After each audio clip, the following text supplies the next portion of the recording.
আপনার নবজাতক কি হঠাৎ করেই প্রচণ্ড কাঁদতে শুরু করে এবং সে কিছুতেই থামতে চায় না? আপনি কি জানেন নবজাতকের এই কান্না করা সবসময় ক্ষুধার কারণ নয়, এর পেছনে থাকতে পারে এক ভয়ঙ্কর কারণ, সেটি হচ্ছে পেট ব্যথা।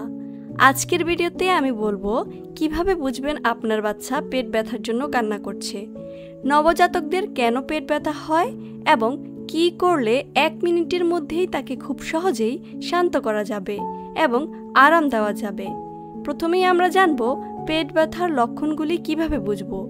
হঠাৎ করে উচ্চস্বরে কান্না শুরু করা, নবজাতকের পেট ফুলে যাওয়া বা টানটান মনে হওয়া, পা দুটো বুকের দিকে টেনে নেওয়ার চেষ্টা করা, বুকের দুধ বা খাবার খেতে অনীহা, ঘন ঘন পায়খানা না হওয়া অথবা গ্যাস বের না হওয়া। নবজাতকের পেট ব্যথার প্রধান কারণগুলো হলো বুকের দুধ খাওয়ার পর পেটের ভেতরে বাতাস ঢুকে যাওয়া, অতিরিক্ত গ্যাস জমে যাওয়া, খাবার বা ফর্মুলা সহ্য করতে না পারা, কোষ্ঠকাঠিন্য, কখনো কখনো হালকা ইনফেকশন থেকেও নবজাতকের পেট ব্যথা হতে পারে। কি করবেন? সমাধানগুলো জানুন ধাপে ধাপে। প্রথমেই বাচ্চার ঢেকুর তুলুন। প্রতিবার বুকে দুধ খাওয়ানোর পর বাচ্চাকে কাঁধে নিয়ে তার পিঠের উপর আস্তে আস্তে চাপড় দিন। বাচ্চার মুখ দিয়ে হালকা বায়ু বের হলে বুঝতে পারবেন বাচ্চা ঢেকুর তুলেছে। এটা না করলে পেট ব্যথা এবং গ্যাসের সমস্যা হবে। সাইকেল এক্সারসাইজ দিন। বাচ্চাকে পিঠের উপর শুয়ে পা দুটো ধীরে ধীরে সাইকেল চালানোর মতো করে নড়ান, এতে পেটের মধ্যে জমে থাকা গ্যাস বের হয়ে যাবে। হালকা গরম শেক। একটি পাতলা কাপড় গরম পানিতে ভিজিয়ে নিয়ে বাচ্চার পেটের উপর আস্তে আস্তে শেক দিন। মনে রাখবেন কাপড় যেন খুব গরম না হয়। পেট ম্যাসাজ।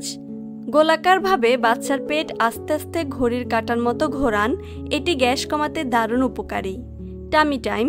বাচ্চাকে দিনে 2 থেকে 3 বার, প্রতিবার 2 থেকে 3 মিনিটের জন্য পেটের উপর শোয়ান। এটা পেটের পেশি শক্তি করে এবং গ্যাস বের করতে সাহায্য করে। গ্যাস কমানোর জন্য হালকা ব্যায়াম। বাচ্চার পা দুটো হাতে নিয়ে আস্তে আস্তে বুকের দিকে টেনে নিন, 5 সেকেন্ড ধরে রাখুন, আবার ছেড়ে দিন। দিনে কয়েকবার করুন। খাওয়ানোর ধরন ঠিক করুন। খাওয়ানোর সময় বাচ্চার মাথা বুকের দুধের স্তরের উপর থাকবে, এমনভাবে ধরুন যাতে বেশি বাতাস না ঢোকে। আপনার বাচ্চা নিয়মিত মলত্যাগ করছে কিনা খেয়াল করুন। যদি মলত্যাগে সমস্যা থাকে তাহলে তা গ্যাস এবং পেট ব্যথার কারণ হতে পারে।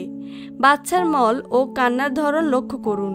যদি মলে রক্ত দেখা যায় বা অস্বাভাবিক গন্ধ থাকে বা বাচ্চার কান্না খুব তীব্র এবং স্থায়ী হয়, দ্রুত চিকিৎসকের কাছে যান।